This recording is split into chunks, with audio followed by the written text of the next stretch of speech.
South Africa. I'm going to take a few minutes, I don't know, 3-4 minutes, reading a statement that we put together, and we will circulate it, and I'll make a few remarks and also take questions from the media. So let me raise 2 quick issues before I quickly read. And so good to see Jessica and some of our other leaders who serve in the committees of CAF.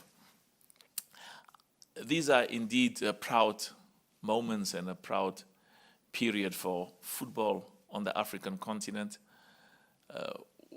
taking into account the performance of all of our 5 national teams that were representing Africa at the FIFA World Cup, Qatar, and in particular the historic achievements of Morocco that has made all of us exceptionally proud. They've made all of us in Africa uniquely proud. And I must say, I got messages, and I know that our football leaders in Morocco as well got messages. And in the statement, you will see what some of the remarks are that I'm making. But I got messages from far afield as Indonesia. We've got business interests in Indonesia. And many of my friends in the Arab world, some of whom I haven't heard and haven't spoken to for some time, but of course, many of whom are in contact with me. And they were saying, yes, we know Africa is very excited and very proud of Morocco's achievement. And they said, we just want to tell you, President, that for us as well in the Arab world, there's a unique sense of pride by the performance of Morocco. And as I said, I had messages and calls from friends in Indonesia who said it's also a peculiar pride, the achievements of Morocco for the Muslim world, those who are members of the Islam faith. And of course, Africa is, we've got diverse. The beauty of the continent is the multiracial, multicultural, multi-ethnic, and we all are very deeply committed and proud of the different religious organizations and faith-based organizations that we are part of. So indeed, it was a moment of pride as well for Christians, for Catholics, for Anglicans, Protestants, and those of our people on the continent who are part of our African religion and African culture, as well as many of our Africans, West Africa, East Africa, Southern Africa, whether they are part of the Zulu culture or Sotho culture, Swahili, Veron, we all come from the western part, the Central Africa, thousands and thousands of years. Our brothers and sisters who are part of our African culture. So it was a moment of pride and a moment of celebration for all of us in Africa and for football as well as worldwide. But what it does is actually reaffirm what we've been saying since I became president. And of course, sometimes I must remind myself to think not so much with my heart, but more with my brain, because my heart can make me end up in all kinds of weird and wonderful places. Deep down in my heart, and I think partly because of what Pele said many, many years ago, and I wish him speedy recovery, very special, filled us all with great pride. So Pele said by the year 2000, an African nation will win the World Cup, and that was one of the things that inspired many of us, and I personally was inspired by that. And but also, if you look at the history of African players in Europe, I spent some time with Roger Milla at in Qatar. Very, very special. You remember the beautiful moves of Roger, exceptional, uniquely African. I mean, only we can dance like that, you know. Others score wonderful goals, and it's okay, you know. They dance as well, but you know, we have the rhythm, and it's in our blood. But the victory of the quarterfinal achievements of Roger Mila's team, and Nigeria made us proud, as well as Cameroon, by being champions of the Olympics. But I think the performance of the 5 teams, and before I go back to Morocco briefly, I think we should also be proud of what Cameroon did in Qatar. Made us very, very proud, and also we should be proud of Tunisia. Their victory against one of the top teams in the world, and Ghana did so well. So what I want to say in conclusion is that I think the connection between the heart and the brain, because we have to look at things objectively and make an appropriate assessment, and of course our infrastructure, and particularly facilities and youth academies, schools, football. I talk about that, but the infrastructure in Africa is not what it is in other parts of the world, and we're making good progress, and I'll talk about that. But also, we shouldn't underestimate the importance of finance, of the salaries that players earn, that coaches earn in other parts of the world, and that's why the Super League for us, the African Super League, is a very important intervention, and we are confident over time it will significantly increase the salaries of players in Africa and compete, because I know that even before I became president of CAF, we were competing with the family club, and when I say family club, they say, is it Orlando Pirates or Kaizer Chiefs or the other one, or the Brazilian? All of them are family clubs, including Amazulu. Al Ahly is a family club. Love Al Ahly. I was so excited. Spent a few minutes with my brother, the chairman of. We bumped into each other in Qatar. Very special. I'm very proud of him. Chairman of Al Ahly. We had a wonderful few minutes. He does great work, and I wish Al Ahly all of the best, and Zamalek and all of the teams, Wydad and TP Mazembe and all of the teams. But the point I was going to make is that we know how much they pay in the Scandinavian countries for players, and we could compete and pay African players comparatively with what they pay them in many parts of Europe, and in some regards pay even more. So we are absolutely confident that the performance at the FIFA World Cup in Qatar will serve as a significant stimulus, as a significant accelerator for the very good work that has been taking place in increasing the quality, the competitiveness, in fact, the global competitiveness of African football. And I am more confident than ever before. You know, I spent some time looking at Croatia, for example, a country with, I also spoke briefly with a former, I don't know, it's a prime minister or president, the lady, the one very good lady, former president. I mean, Croatia has got, I thought it was 5 million, they say 3.5 million. How does a nation with 3.5 million people compete against Brazil and win? I will never, ever accept it, that an African nation cannot compete at the highest level in the world. And of course, now we talk with a little bit more confidence, because it's always important to talk with the facts supporting you. Morocco has opened the doors and made us proud for all of us.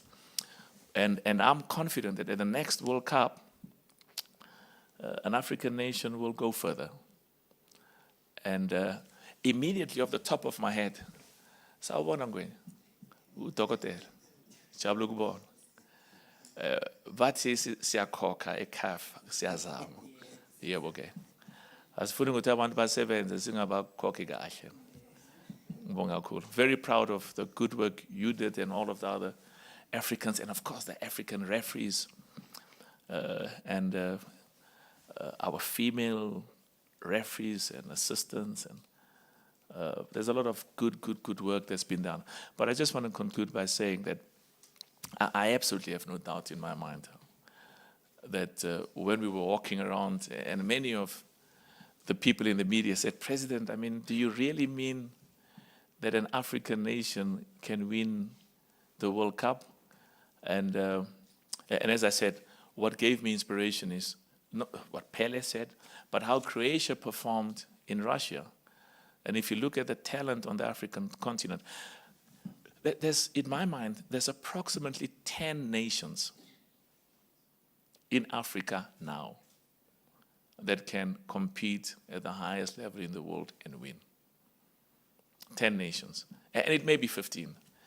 But I have to say, we have to encourage every single one of the 54 nations in Africa. If Croatia can make it with 3.5 million people, I mean, otherwise Cape Verde used to give, I must always remind myself, I'm president of Africa. I almost want to say Cape Verde gave some other nations challenges. So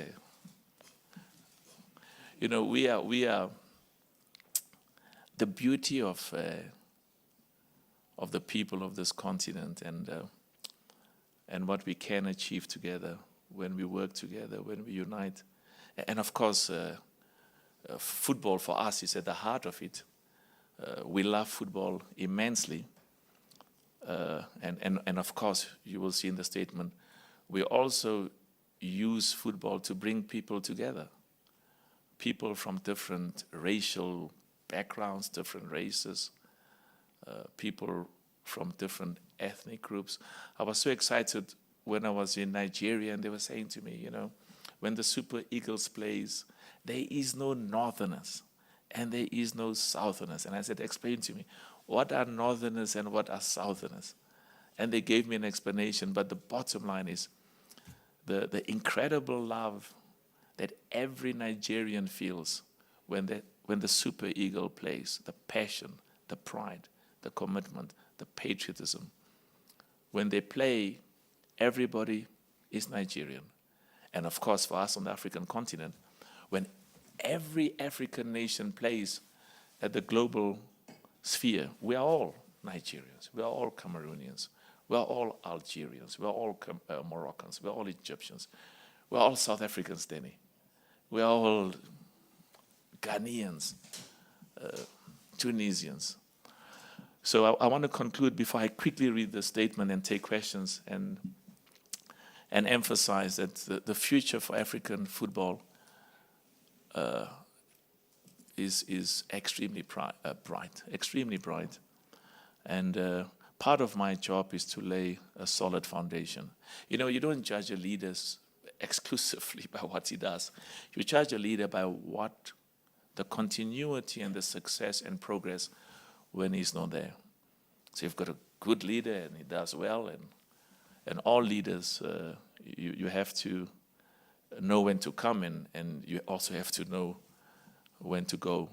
But the key issue is that those who come, whether you are in business or in, I almost said politics. Now don't talk politics because we don't ever want to participate in that realm. But business and football and those who said, but how can you agree to be president of CAF when you don't go to meetings of the governing council in South Africa? It's because there are smarter and brighter people across the board, and of course there are smarter and brighter people on the continent.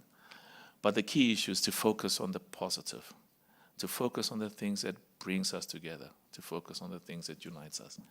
Football brings us together from Cape Town to Cairo, from East Africa to West Africa, and I think these are proud moments for football in Africa, and And the key issue for us now, sometimes we say all the right things and we intend to do all the right things, but we don't follow through with focus, determined, hard work, and a focus on results.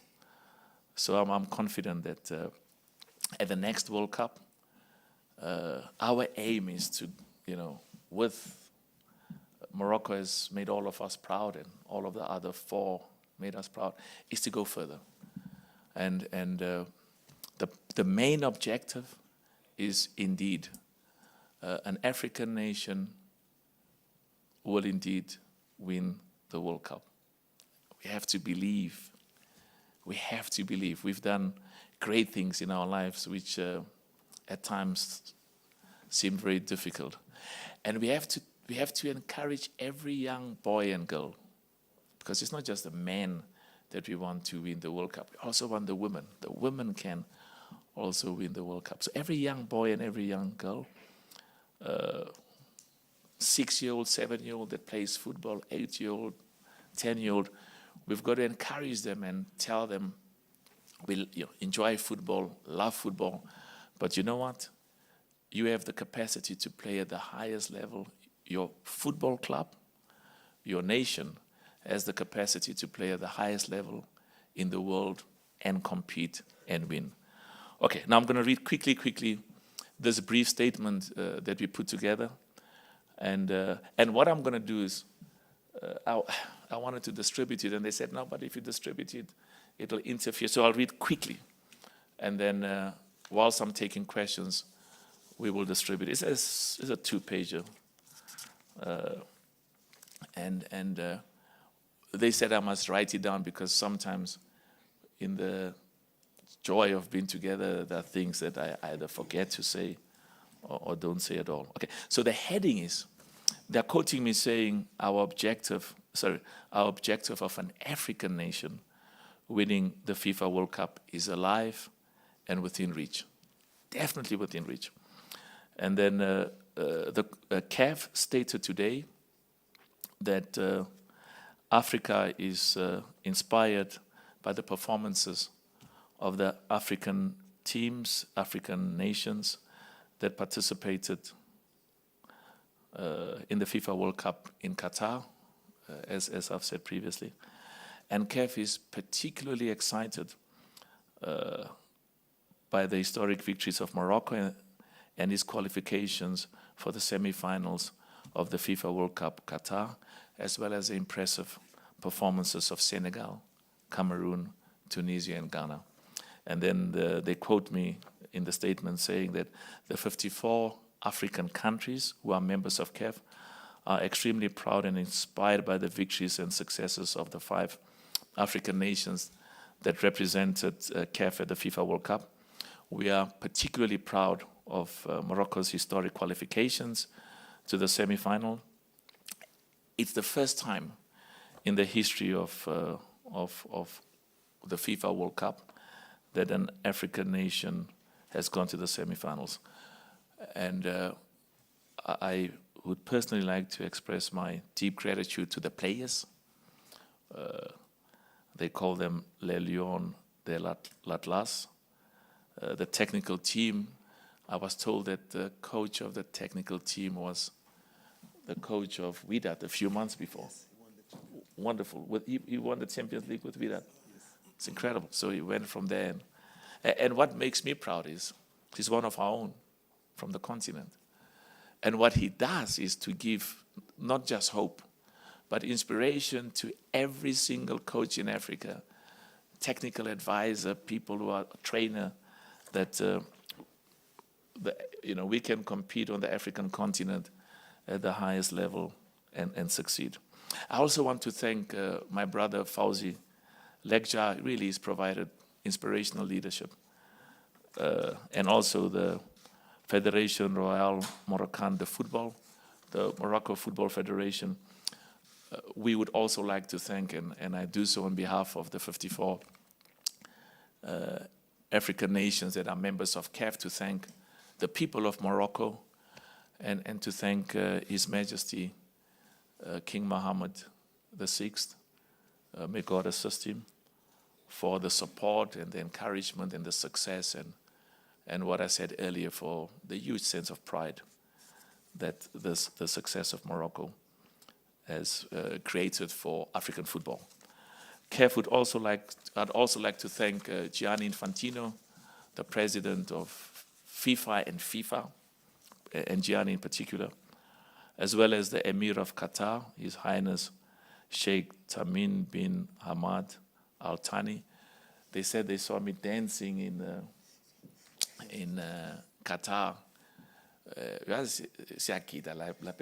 In our culture, when you have these traditional ceremonies, it's in the Eastern Cape or KwaZulu-Natal or Limpopo or Free State or anywhere else in Mpumalanga. So it makes it, our languages and our culture is a sense of big pride. So they invited all of the presidents of the continents to participate in this wonderful celebration with the Emir and with the Emir's father. Very special country, very special leadership, very special family as well. And we are thankful and proud of the excellent work. This indeed was the best World Cup. Of course, I'm South African and I'm biased, and I always think that we are the best. And then they said, but was the South African World Cup better than Brazil? Now, I can't comment anymore because now I've got to embrace the whole of the continent. I'm very proud of the exceptional work. I'm told the journalists did a survey and FIFA asked them, and they said the Qatar World Cup was the best ever. Now, Tina Siakolo, forget about that. Look at the facts. And as I said, I'm very biased. I'll always think that what we do here is exceptional. And I'm reading what is the global observation. Very good. Qatar made us proud. Hosted an excellent World Cup and has made the world and have made football proud. And there's something important I need to report. We've had lots of questions concerning Lagadia, and there's been a dispute over many years relating to CAF and Lagadia. And in the statement that we are releasing, we are saying that we can confirm that the dispute between CAF and Lagadia has been amicably resolved to the satisfaction of both parties. And many people wanted to know the details of that settlement agreement. There's a confidentiality commitment by both parties, so we are not in a position, and we respect that confidentiality. That's why we agreed to it. So we will not discuss or even take questions in terms of the details of that agreement. Safe to say, as you've been asking us over the last few months, that that dispute is resolved. And then there's a quote here where we talk about we are making significant progress in ensuring that African football is self-supporting, and I think the rest in the document is for you guys you can look at it, and that's it. I think what I'll do, and of course we'll be making announcements concerning the Super League in due course. There's a lot of good work that's been done, and I think one of the challenges is going to be the fixtures, but we're excited. There's a huge amount of interest. There's a huge amount of money that is being bandied around, and so that's very, very exciting. Okay, so as I said, finally, we will see all of you in Algiers for the Chan, which starts on the 6th of 13th. I've got a meeting on the 6th in Algiers. It starts on the 13th of January until the 4th of February. And I can tell you, just like every competition that takes place for us, our aim is to make it the best. And we are confident that the Chan will be the best Chan ever. Thank you so much. I think what we'll do now is we will distribute the documents to all of you. so that you can read it and ask questions as you deem appropriate. But we are open. Now, let me finally say what I say all over the world, or in the continent.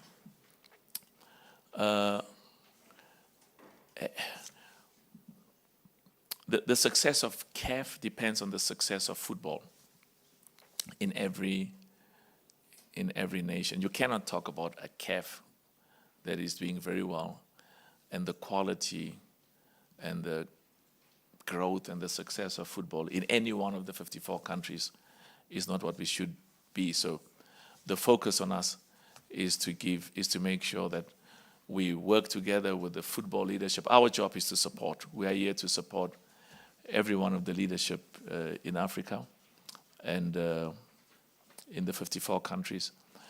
And there was a reason, Danny, why we came to South Africa to have this press conference here, is because we really want to focus on promoting football on the rest of the continent, and we'll be having a significant, there was a request that it should be in Cairo, but we're going to have a press conference in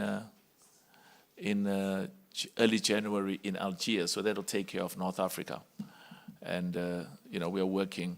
We have had press conferences in East Africa, West Africa, and we thought today we should come to South Africa and also encourage the national teams. And Bafana won the Champions AFCON in 1996, and to inspire the football community in the sub-Saharan Africa to say, we've got so much confidence and faith and believe in you that indeed, my starting point, as I said, every one of the countries that have won the AFCON, including the rest of the 54, should see themselves as being capable of going to the final of the FIFA World Cup. And when you're in the final, anything is possible.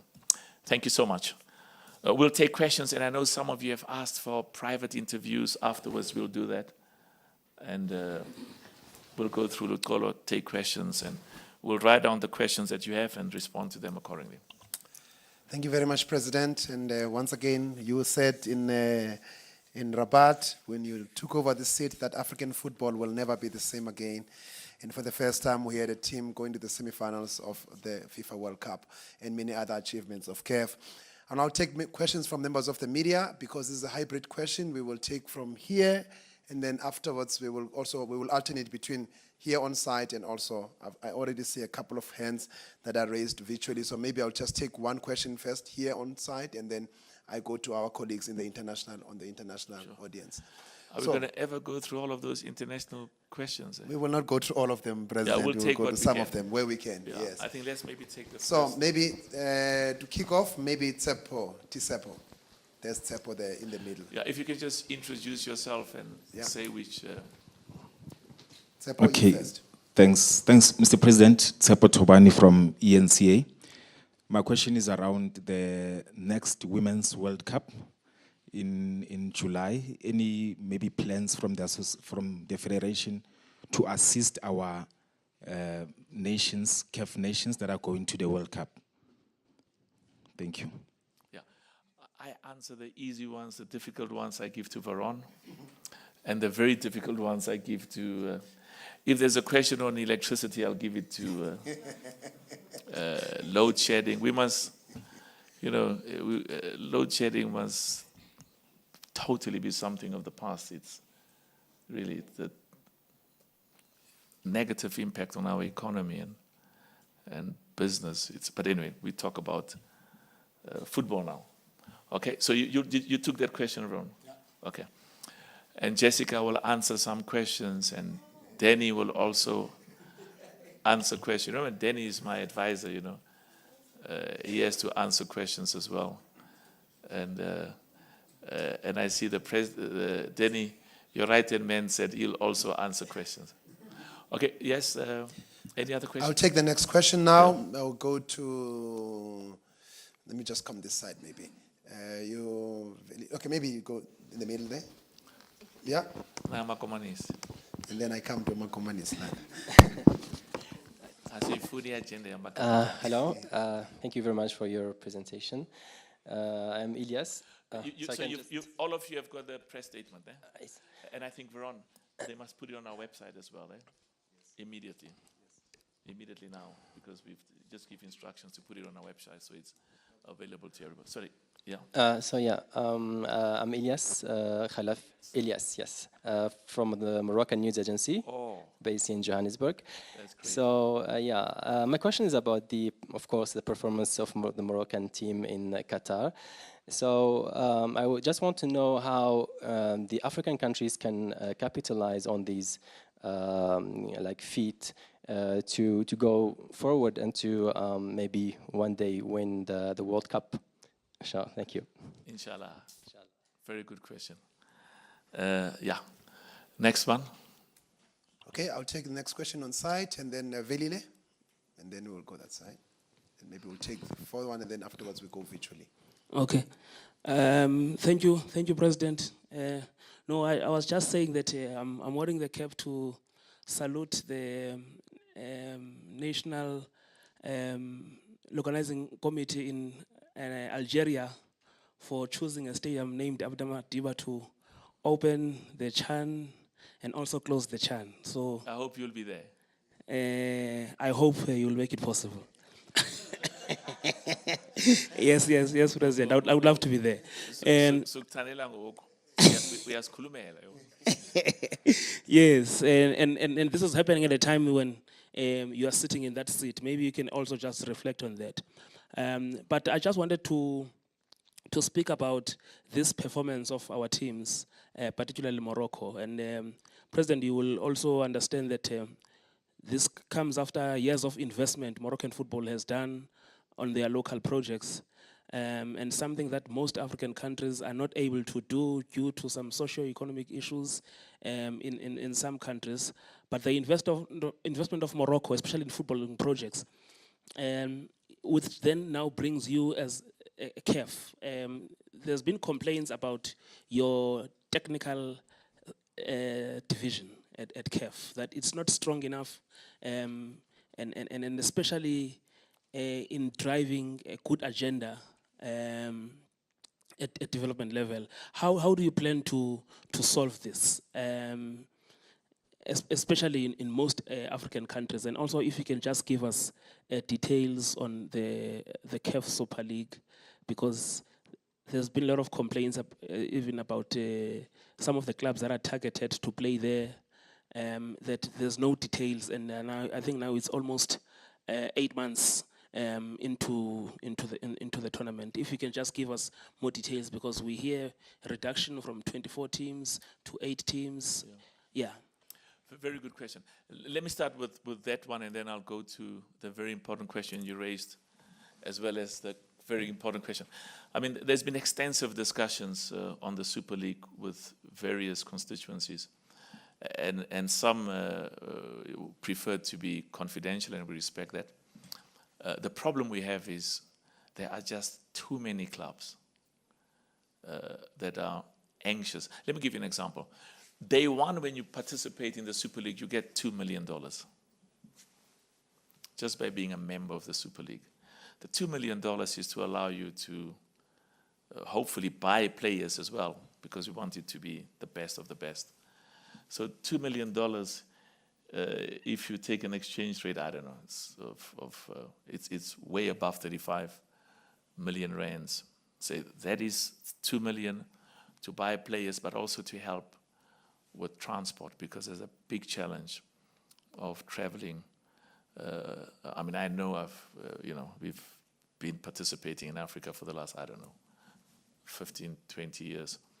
But there's also some exciting things happening concerning new airlines that will make it significantly easier and quicker and better to travel on the continent. So that's meant the 2 million is to help with players, with transport, accommodation. I know that we've never, I've had many club owners saying that, we won, but we wasted so much money. We can never recover the money that we spent. So the problem we have is there's just too many teams all over the continent that want to participate. And of course, there'll be a relegation, promotion over time because it's not a closed club.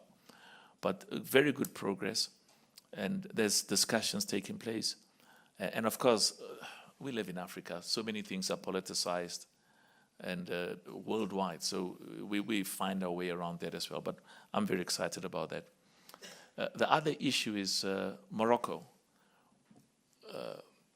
There are a number of countries, sadly not many in Africa, that really invest. I mean, I've been to some of the countries in Africa, and I see the facilities, the infrastructure. You feel very proud. But I've also been to countries in Africa where the governments, because we do need a partnership with the government, stadiums, pitches, Minister of Sports, where the support is not what it should be. And that's why what I have done is every year I will be recognizing a head of state, or in this instance, I think it's going to be two, that have really allocated huge resources. And Morocco, the success of Morocco, and I say this with respect, is not by coincidence. Morocco, and let me say this, it's many African countries should learn from Morocco and be inspired by Morocco's investment, young boys and girls facilities. It helps to have a king who really loves. I mean, I was really excited when they sent me videos of the king walking in the street, King Mohammed VI, may God assist him, being in the car in the streets it was Casablanca, ne? It was in Rabat, yeah, after they won. Beautiful. I want to encourage also heads of states and presidents to do the same. It's a unique moment of pride and patriotism, and football gives us dignity as well. We don't have the technology that many of the Western economies have, because they've invested over many, many years. We'll get there. But on the football pitch, we compete with the best, and we use the success there to inspire a young boy or girl and girl. If Drogba, Eto'o, and all of the special players can succeed on the football field, I can also succeed and be a scientist, an engineer, a technologist. So football is key. So what I'm saying is that, I mean, in Algeria as well, there's good work that's been done. In Egypt, excellent work. The president of Ghana is doing very good work.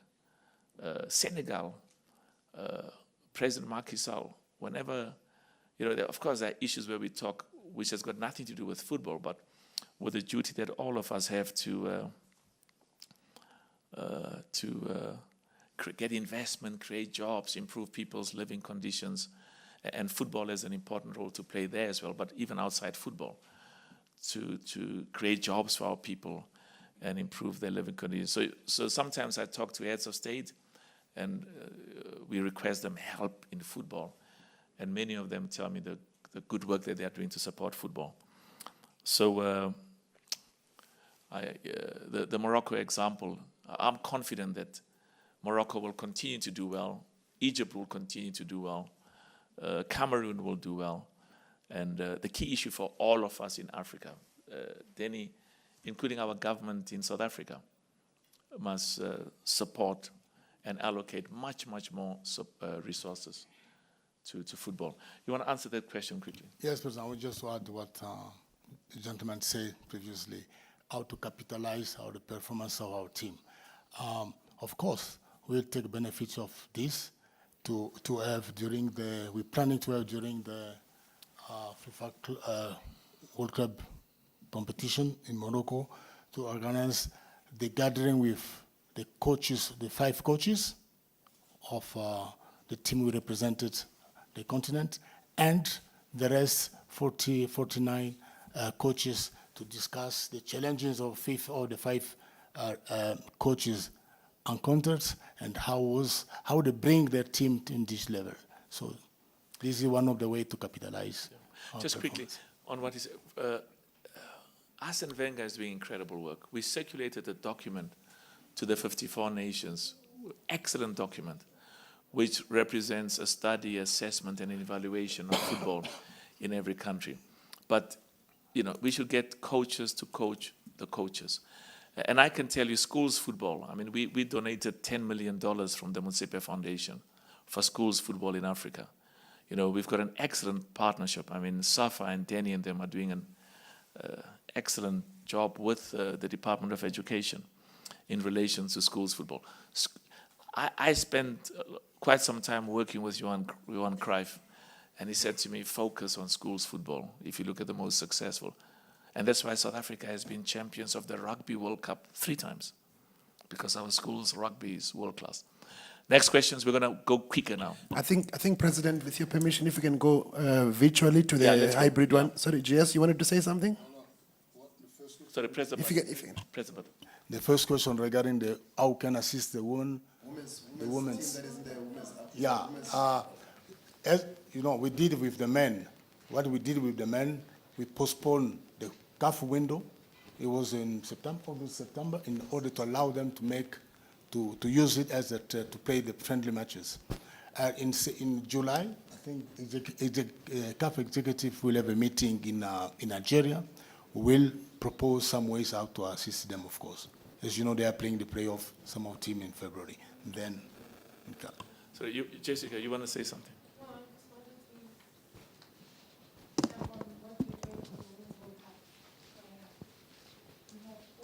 Sorry. Sorry. Hi, Secretary General. I wanted to say you have 4 women's teams in the World Cup. South Africa, Zambia, Zimbabwe, and Morocco and Nigeria. South Africa, yes. What are you doing for them in preparation for the World Cup? You shouldn't be asking that question. I'm asking. I'm on the committee. I'm on the women's committee for SAFA and the women's committee, but I want support from you at a high level and just to understand what we're doing for the women moving forward. But that's why you are there, you see. I'm there. To- I had a meeting with the Secretary General yesterday. We didn't have it. Let me tell you, Jess, you are much smarter and brighter than I ever can be. So that's why we put you there, so that you can come with these brilliant suggestions and ideas. Because if some of the suggestions you make are implemented, there'll be significant progress. So I was saying that you must share these things. And let me say this. And I look forward to it, Chairman. We are meeting. I look forward to it. Yeah, just one quick issue. There are financial limitations in Africa. We shouldn't make promises we cannot keep, or even create perceptions of things we will do that we cannot do. We've really done exceptionally well in the short period of time we've raised the prize money for women's football from 0 to several $100 million that are being given in prize money. We're very clear. Women's football is a priority. Again, it's not what you say. We can say all these wonderful things. It's what we do. And so Jessica and is doing excellent work in this committee, and they'll make this suggestion. But one thing we must understand, when there are limitations, we'll tell you, And I've got no doubt in my mind, the starting point should not be CAF. Starting point should be the governments, the infrastructure, locally. CAF will do much, much more than it possibly can. And we have a big commitment there. But just hold on. But we shouldn't rush all the time and say, there was this thing called the RDP, and they say RDP must make it rain and provide sunshine. We'll make progress and take some of the suggestions that we get from many people. What was the question? Thank you, President. We will now go through the hybrid, the virtual platform. From Al Jazeera, we'll go with Asha from Al Jazeera Network. Asha, you have the floor. Thank you so much for the opportunity, Lux. Mr. President, you've extensively talked about Morocco and the investment that they've made over the years. But what is the reality for the rest of the continent in terms of, facilities, in terms of government support? I know you've met a couple of presidents across the continent, but to actually go to the semifinals of a World Cup, it takes so much, as we've all experienced in Qatar. So, what exactly is CAF going to do more to make sure that at least we have 10 teams that can actually compete at a World Cup? Very, very good question. We'll answer that, and let's take 5 questions. The other 4 questions. From Cameroon, CRTV, Benin, please. Benin, you have the floor. Benin, you have the floor.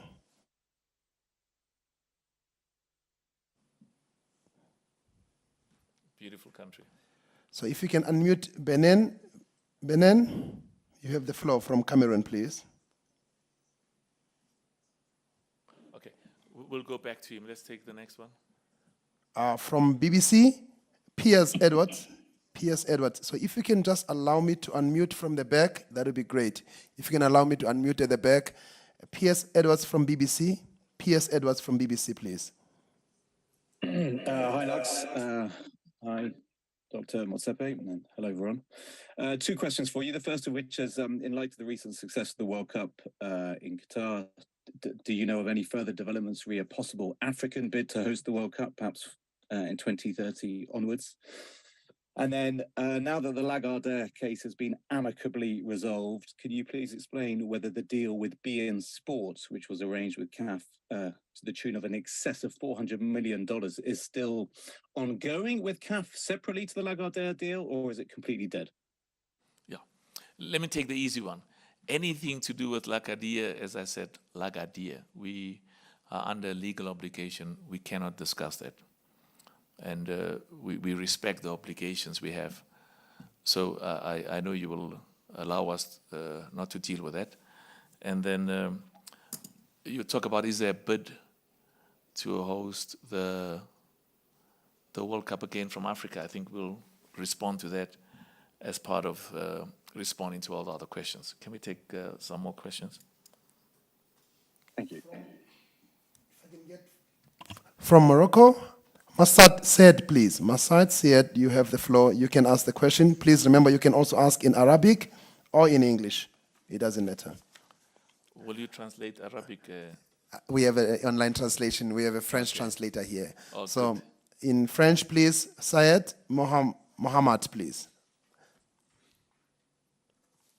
From Morocco? نعم السلام عليكم.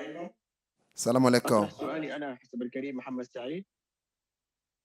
وعليكم السلام. أنا حسب الكريم من نادي تشاد ومتواجد الآن بقطر. عندي سؤال موجه لرئيس الاتحاد الإفريقي لكرة القدم.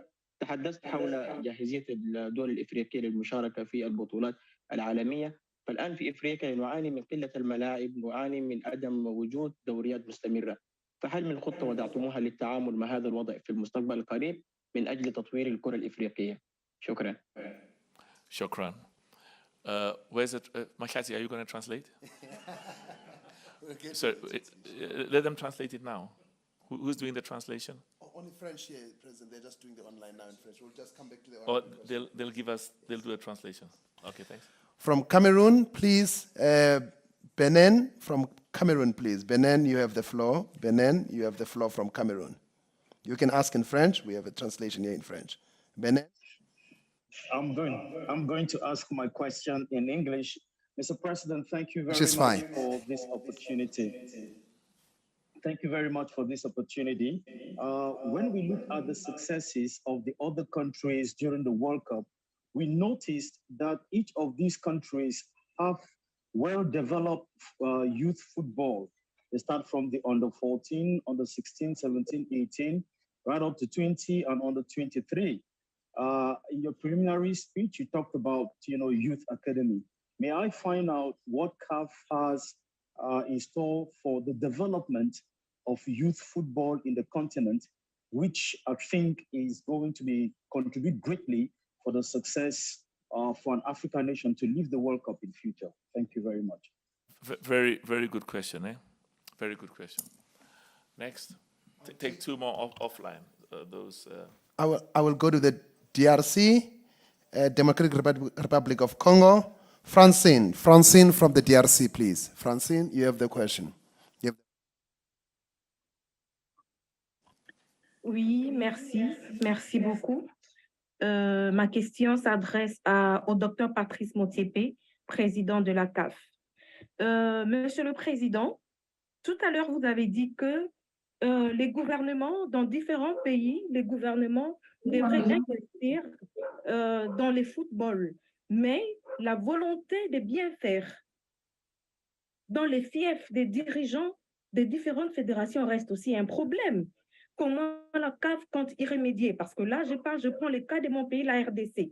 On voit que le football au Congo ne se développe pas au moment où le gouvernement investit largement dans le football congolais. Et à cet aspect, comment la CAF compte prendre de remèdes, comment la CAF compte y remédier pour que le développement du football dans différents pays plutôt puisse être applaudi et vu aux yeux de tout le monde. Merci. Can we get translation, please? Merci beaucoup. Sorry, sir. You see, there's a country, Veron, where I got my name from. Translation, Democratic Republic of Congo. Yep. Beautiful country, exceptional people. Yes? Yeah, speak. That's fine.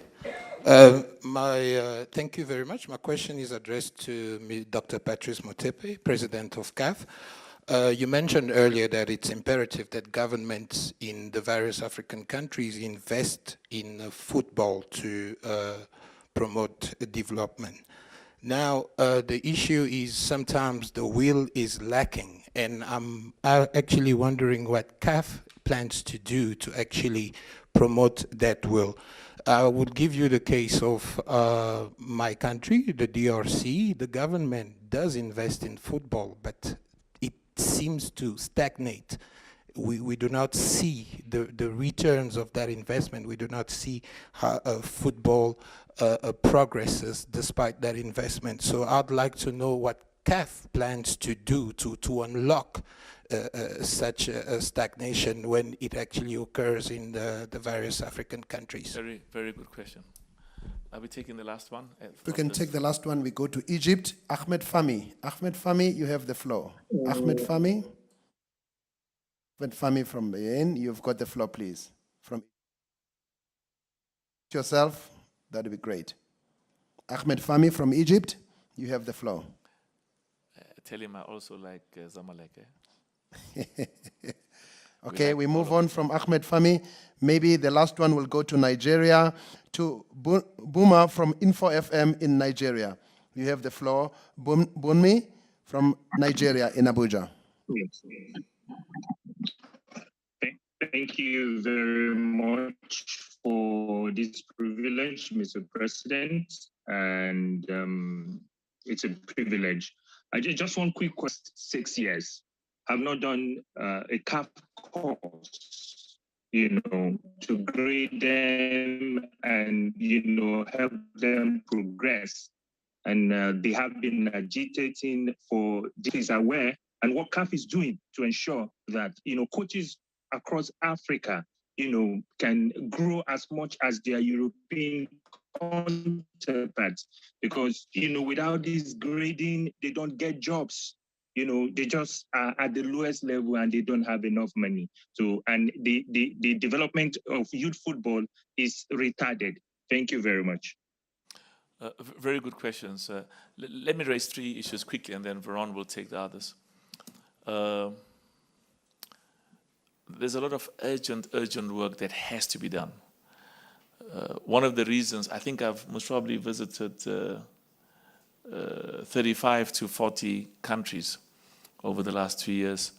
And part of the important thing is to emphasize the benefits to the head of state and to the country of supporting football. And to encourage partnerships. We even have meetings with private sector, many businessmen in those countries. Fortunately, many of the African heads of states are people I've worked with for many, many years. And where there's a new head of state, fortunately, I know the previous one, because we need results. We need results. Imagine play beautiful football, but they don't score goals. You know, we need results. Quantifiable.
there are some countries that have a culture of play. Let me give you a bad example. When they were preparing the Springboks, I know that because we wanted to learn from them as far as football is concerned. Some time ago, they went to the different provinces and said to them, we want you to have a certain way of playing. This is how you must play. Just like Johan Cruyff said to me, the way that your senior team plays must be the same way that your academy plays. You know, the players from the academy must go seamlessly. And of course, we spent many years working with Barcelona, and that's one of the things they were teaching us as well. The academy players must seamlessly transfer from the academy to the senior team. Now, one of the challenges they were telling me is, what is African football? What represents, if you say, is Nigeria an example of African football? Or is it Cameroon? Or is it Senegal? Or is it Egypt? Or is it Morocco? I mean, my answer is all of the above and more. But I think the lesson for all of us is that we have to ask ourselves, why did Brazil win the World Cup 5 times? There are clearly lessons for us and lessons for every nation in Africa. Why did Germany, and the Germans played totally different football. I was in Brazil when Germany beat Brazil 7-1. And I went there because we love Brazilian football. But then you ask yourself, but what do we learn from the way that Germany played? Because they overwhelmed Brazil.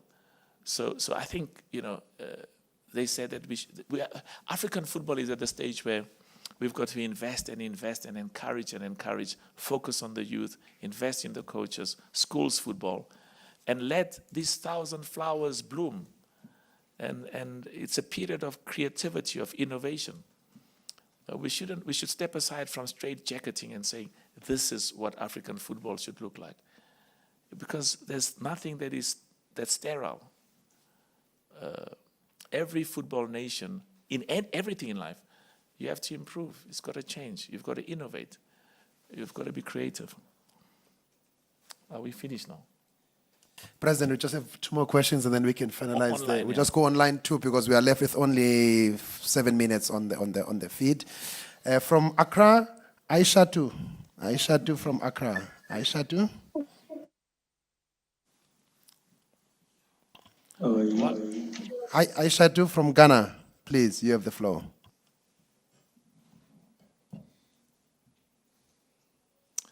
Okay, we move on to the African News Agency. African News Agency from Senegal. You have the floor. You have the floor, please. If you can unmute yourself when I've just called your name, that would be great. So Aishatu, I think you are ready now. You can please pose your question from Ghana, Accra. Please go ahead.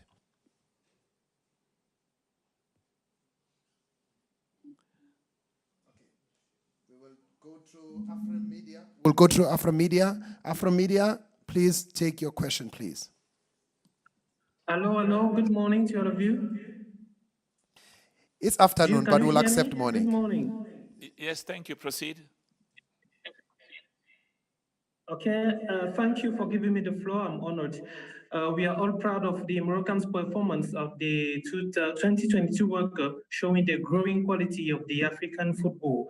But my question is related to local players. I don't know if CAF has a program for development of local football. What I mean is, we've noticed during this World Cup, as far as African countries are concerned, that a team might be as good as it is with good players, but they don't perform well because of the fact that they don't have time to play together. Can CAF do something like imposing a number of local players to a team so as to develop and improve local football? That's my question. I mean, I was watching, what do you call this? Phillies, what is this? Phillies games. Amen. And then sometimes I go to Hardebeers and I drive past Diepsloot. And I tell you, on a Sunday, there's 5,000 people watching football there. One day I was tempted to stop and go and, but it would be good if I close my, shake epis bangang, But I mean, this is incredible, man.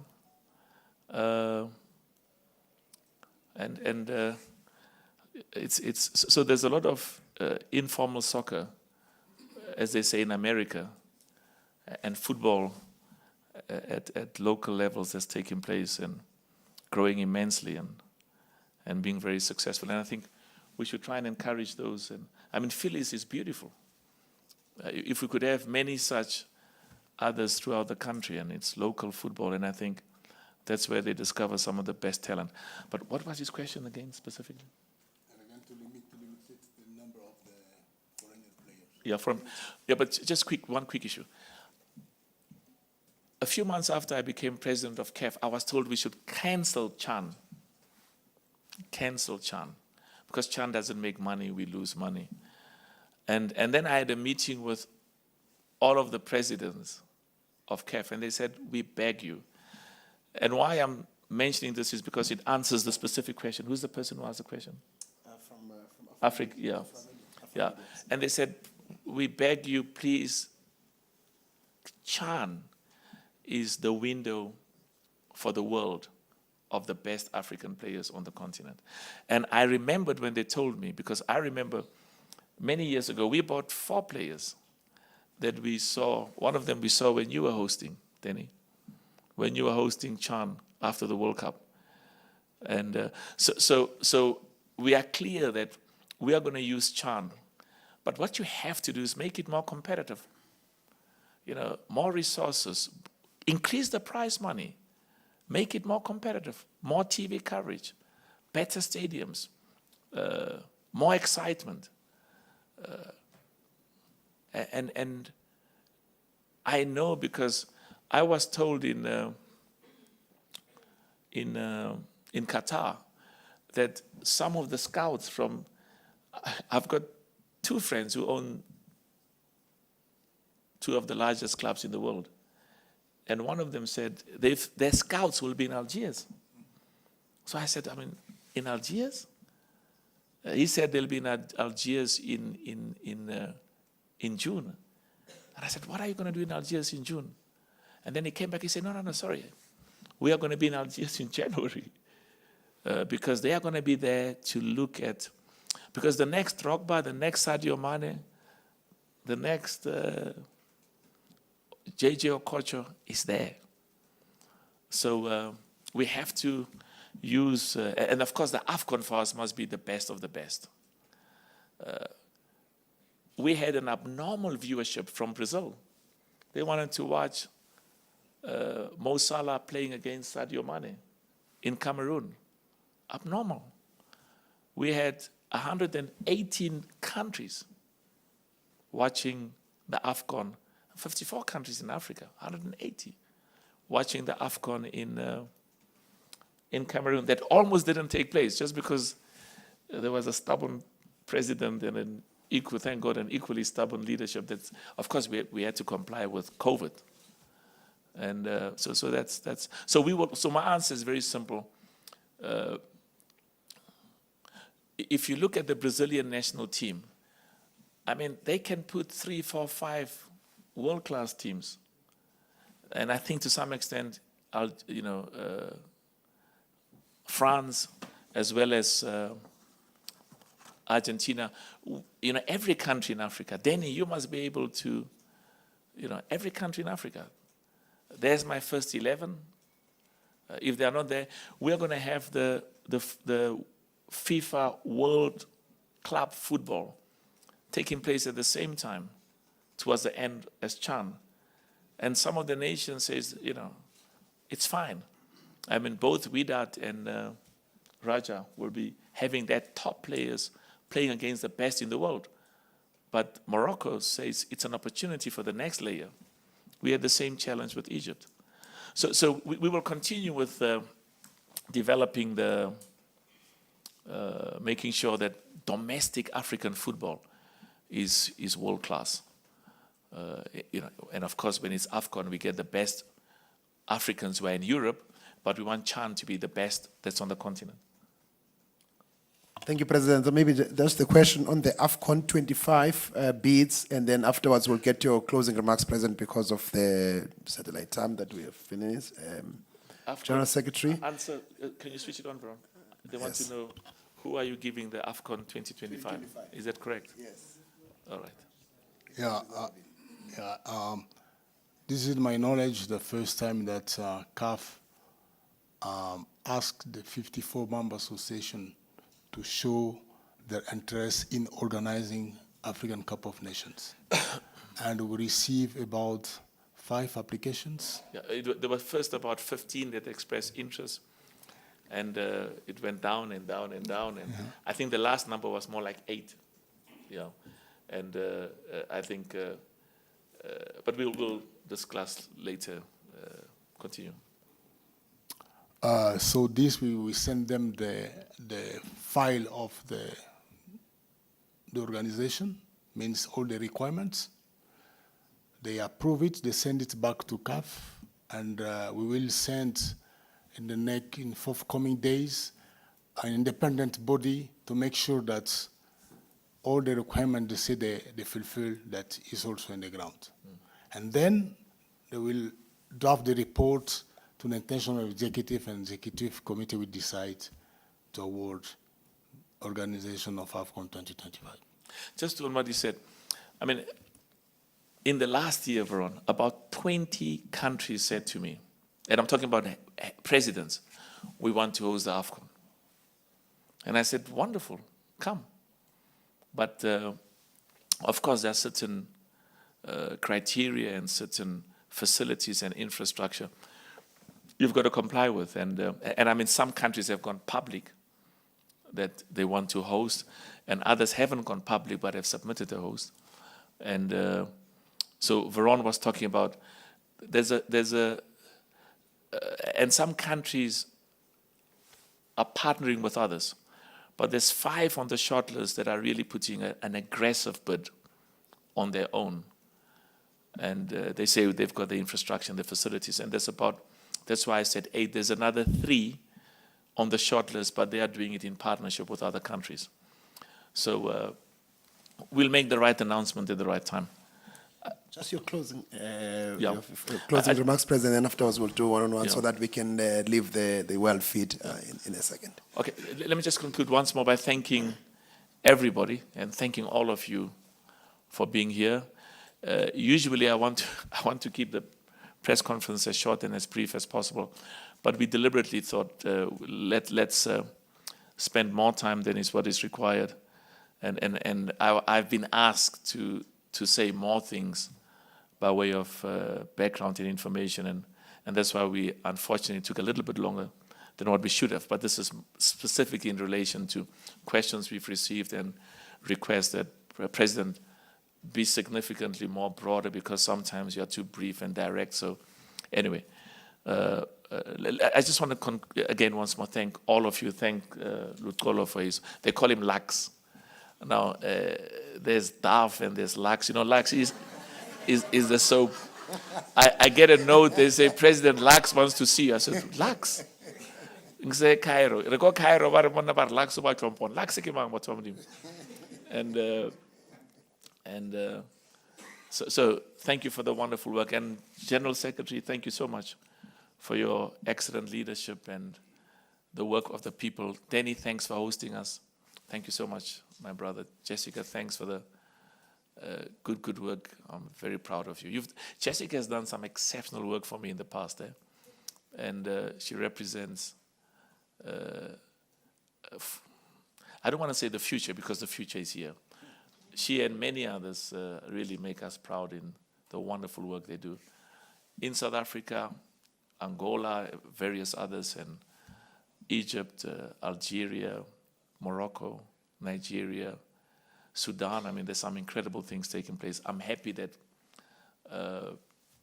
Kenya is now back. I want to see Zimbabwe coming back. And it's only Zimbabwe that's outside there. Yeah. And so in conclusion, we should really be optimistic and excited and positive, and of course be realistic. The future for African football is very bright. It's not going to be up all the way. There's nothing that goes up all the way. It's going to be up, down, up, down.